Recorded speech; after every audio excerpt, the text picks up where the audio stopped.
Hey, what's up, guys? Welcome to the channel. UFC 281 is almost here, and this card is stacked from top to bottom with incredible fights. And on the prelims, we have Erin Blanchfield versus Molly McCann, and this is going to be my full breakdown and prediction for this women's flyweight fight. And UFC 281 is incredible. There's so many great fights on the prelims. The main card has two title fights, including Israel Adesanya versus Alex Pereira for the middleweight title.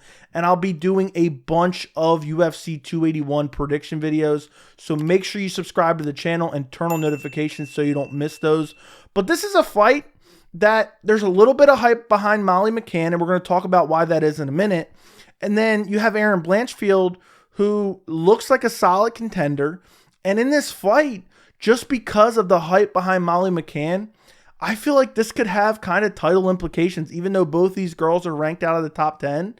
They're ranked in the top 15. If Molly McCann goes out there and gets a win over Erin Blanchfield, there's a chance, just with some of her notoriety, that she could end up in a title fight in the next year or so. You know, if she beats Erin Blanchfield, she could be potentially one win away from a title shot. The women's flyweight division is not particularly stacked. And I know there's some talk. People want Valentina Shevchenko versus Talia Santos too, which may or may not happen next. You kind of have Alexa Grasso kind of hanging out there. But I really believe the winner of this fight is probably one fight away from a title shot, looking at the current landscape of the division, which isn't particularly stacked.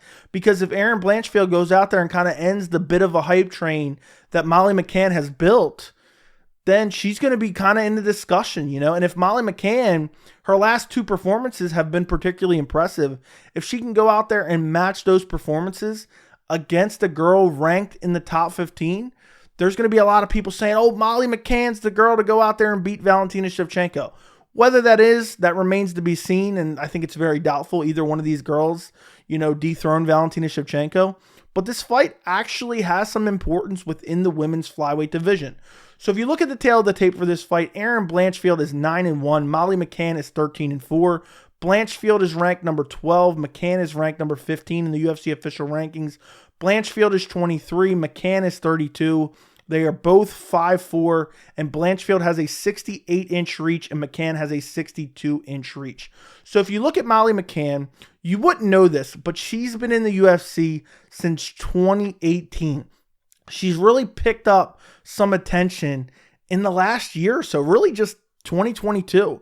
And I believe the hype behind Molly McCann is basically kind of riding the coattails of Paddy Pimblett. She's fought on the last two London cards. Paddy Pimblett has been there. She has that connection with him. And then she's had these two crazy stoppage wins, which we're going to talk about in a second. And it's kind of gotten a little bit of hype behind her. You look at her last fight against Hannah Goldie back in July of this year. She went out there and spinning back elbowed, KO'd her or TKO'd her in the first round. This was a fight. Not a lot really happened in this fight. There was some clinch work. There was some striking. And then Molly McCann lands a spinning back elbow, hurts her. Herb Dean's kind of indecisive jumping in, but he jumps in after some brief ground and pound. The fight before that, she fought Luana Carolina. She won this fight via spinning back elbow as well. This fight you can kind of take a little bit more from. This was a third round finish, and this was one of the most brutal KOs I've ever seen in my life. I mean, it was absolutely nasty.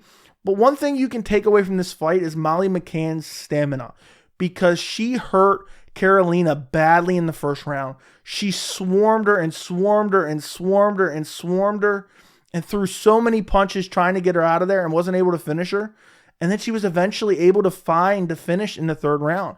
You know, the commentators right before the finish were kind of saying, oh, the gas tank, you know, she really left a piece of her in that first round. She went out there, still got a brutal finish in the third round. I'm going to skip over a fight before that, but then her last loss is back in February of 2021 against Laura Procopoli, I think is how you pronounce her name. She lost this fight against a girl who's no longer in the UFC, and she got out-grappled in this fight. She got taken down. She got controlled. The fight before that, she fought Talia Santos. This was back in July of 2020. Talia Santos, you know, obviously we see how good she is now. She just had a close fight with Valentina Shevchenko. This fight was like 50-50 striking and grappling, but Talia Santos really sealed this victory with her grappling. She was able to take Molly McCann down, control her, full mount her, basically do whatever she wanted to her on the ground and just win the fight with her grappling. Molly McCann, once Talia Santos was able to get her down, she just wasn't able to get back to her feet. So if you look at Erin Blanchfield, she has 9 pro MMA wins, 2 by knockout, 2 by submission, and 5 by decision. I think I forgot to mention Molly McCann, 13 wins, 6 knockouts, 7 by decision. So Molly McCann likes to finish fights by knockout. But Blanchfield, it's kind of, mostly decision. She doesn't have a particularly long career. She only has 1 loss, and that 1 loss is to Tracy Cortez and Invicta via split decision. So not a terrible loss to have. She comes into this fight on a 6-fight win streak. Her last fight was against J.J. Aldridge back in June of this year. And this was a competitive fight. This was a close fight. And in the second round, J.J. Aldridge kind of got knocked off balance, shucked to the ground, if you will. And then as she started to get back to her feet, she planted both of her hands. And Erin Blanchfield immediately starts looking for the guillotine. And she locks it up and taps her out in the second round. The fight before that, she fought Miranda Maverick at UFC 269. Basically out-grappled her for the entire fight. Took her down, controlled her, won all 3 rounds. The fight before that, which was actually her UFC debut against Sarah Alpar, same thing. Out-grappled her for the majority of the fight. And she's only had 3 fights in the UFC. It's crazy to see.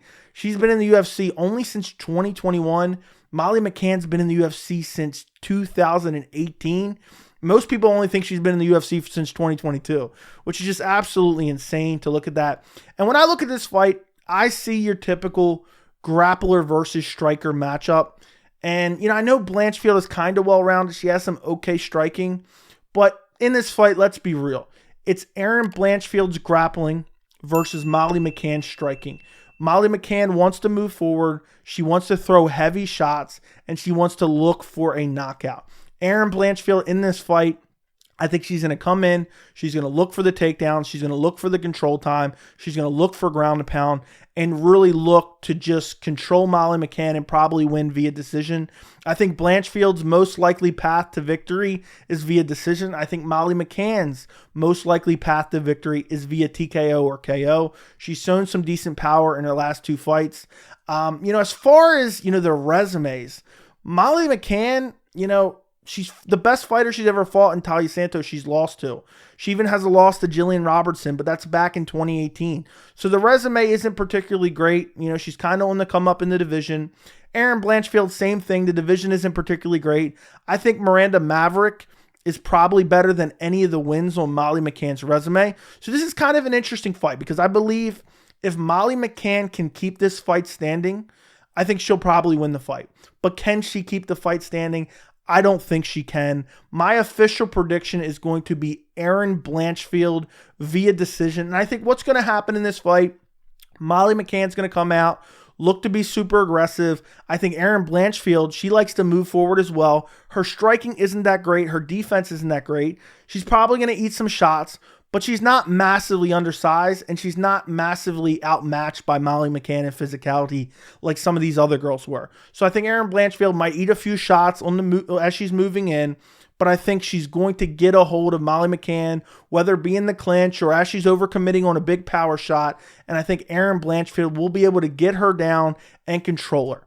Now, does Erin Blanchfield finish her on the ground? Molly McCann is super durable. She's only ever been finished via submission the one time, and that was against Jillian Robertson back in 2018. I do think Blanchfield could submit her in this fight, but I just don't think it's super likely. Molly McCann has shown decent in the Talia Santos fight, so I don't think Erin Blanchfield is going to be able to submit her, but I think it's possible, but I think it's unlikely.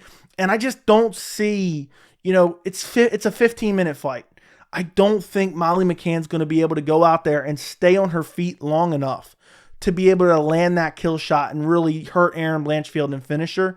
And, Molly McCann's striking isn't particularly super technical. It's not super accurate. She kind of goes out there, just swings wild looping punches and looks to hurt you badly and looks to finish you. And I don't think that's super likely against Erin Blanchfield. I think she will find the clinch. I think she will find the takedown. I think she will get her down. I think she will control her.